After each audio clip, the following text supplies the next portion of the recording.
नमस्कार मित्रों, धर्म इतिहास रहस्य चैनल में आपका स्वागत है। आज के इस वीडियो में आपको बताने वाला हूँ मोहिनी एकादशी व्रत कथा और महात्म्य के बारे में। मित्रों, कहते हैं कि संसार में आकर मनुष्य केवल प्रारब्ध का भोगी नहीं भोगता, परंतु वर्तमान को भक्ति और आराधना से जोड़कर सुखद भविष्य का निर्माण भी होता है। एकादशी व्रत कथा महात्म्य को भी इस बात से संकेत करते हैं कि मोहिनी एकादशी व्रत से मोह आदि सभी नष्ट हो जाते हैं। संसार में इस व्रत से श्रेष्ठ कोई व्रत नहीं है। इसके महात्म्य को पढ़ने से अथवा सुनने से 1000 गोदान का फल प्राप्त होता है। तो मित्रों, इस वीडियो को शुरू करने से पहले लाइक, शेयर और चैनल को सब्सक्राइब करें।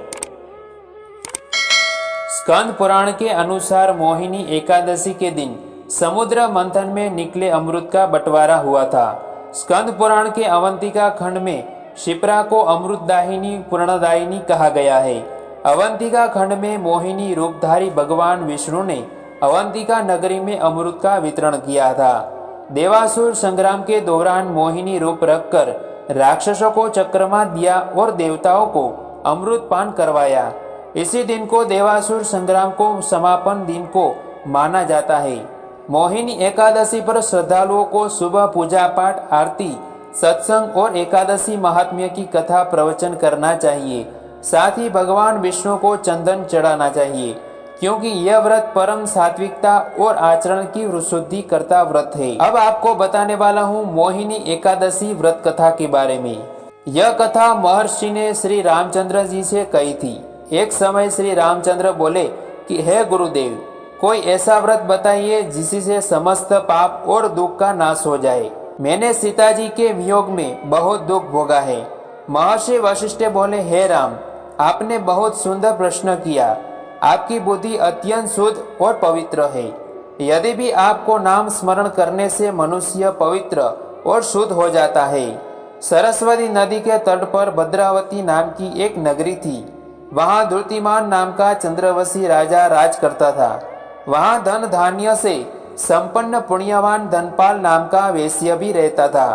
वह अत्यंत धर्मालु और विष्णु का भक्त था। उस नगर में उनके भोजनालय, कुछ सरोवर, धर्मशाला आदि बनवाए थे। सड़कों पर आम, जामुन, नीम आदि उनके वृक्ष भी लगवाए थे। उसके 5 पुत्र थे। इस 5 पुत्र का नाम था सुमना, सद्बुद्धि, मेधावी, सुकृति और दुष्ट बुद्धि। इनमें से 5वां पुत्र दुष्ट बुद्धि महापापी था। वही वेश्या दुराचारी मनुष्यों की संगति में रहकर जुआ खेलता और पर स्त्री के साथ भोग विलास करता था तथा मांस का सेवन भी करता था। इसी प्रकार उनके कर्मों में पिता के धन को नष्ट करता था।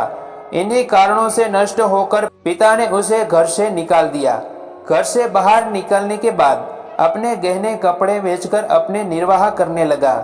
जब सब कुछ नष्ट हो गया, तब वेश्या और दुराचारी साथियों ने उसका साथ छोड़ दिया।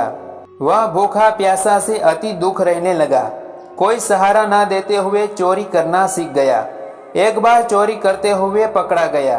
तभी वेश्या का पुत्र जानकर चेतावनी देकर छोड़ दिया गया, मगर दूसरी बार पकड़ा गया।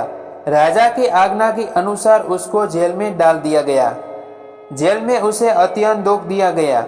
बाद में राजा ने उसे नगरी से निकाल जाने को कहा। वह नगरी से निकलकर वन में चला गया। वहां अन्य पशु पक्षियों को मारकर खाने लगा। कुछ समय पश्चात बेहलिया बन गया और धनुष बाण लेकर पशु पक्षियों को मार मार कर खाने लगा। एक दिन भूख प्यास से व्यथित होकर खाने की तलाश में घूमता हुआ ऋषि के आश्रम में पहुंच गया। इस समय वैशाख मास था और ऋषि गंगा स्नान करके आ रहे थे। उनके भीगे वस्त्र के छींटे उस पर पड़ने से उसे कुछ सद्बुद्धि प्राप्त हुई। वह ऋषि मुनि से हाथ जोड़कर कहने लगा कि हे मुनिवर, मैंने जीवन में बहुत पाप किया है। आप इन पापों से छूटने का कोई साधारण उपाय बताइए। उसके वचन सुनकर मुनि ने प्रसन्न होकर कहा कि तुम वैशाख शुक्ल की मोहिनी एकादशी का व्रत करो, उसी से समस्त पाप नष्ट हो जाएंगे। मुनि के वचन सुनकर वह अत्यंत प्रसन्न हुआ। उनके बताए गए विधि के अनुसार व्रत किया। इस व्रत के प्रभाव से उसके सब पाप नष्ट हो गए और अंत में वह गरुड़ पर बैठकर विष्णु लोक में गया। यह मोहिनी एकादशी व्रत समस्त पापों का क्षय करता है तथा व्यक्ति के आकर्षण से प्रभाव में वृद्धि करता है। तो मित्रों, यह था मोहिनी एकादशी व्रत कथा और महात्म्य। इस वीडियो को समाप्त करते हैं। यह वीडियो आपको जरूर पसंद आया होगा। इस वीडियो को लाइक कीजिएगा, शेयर कीजिएगा, कमेंट में अपनी राय बताइएगा और चैनल को सब्सक्राइब कीजिएगा ताकि नया वीडियो आपकी समक्ष पहुंच सके। धन्यवाद।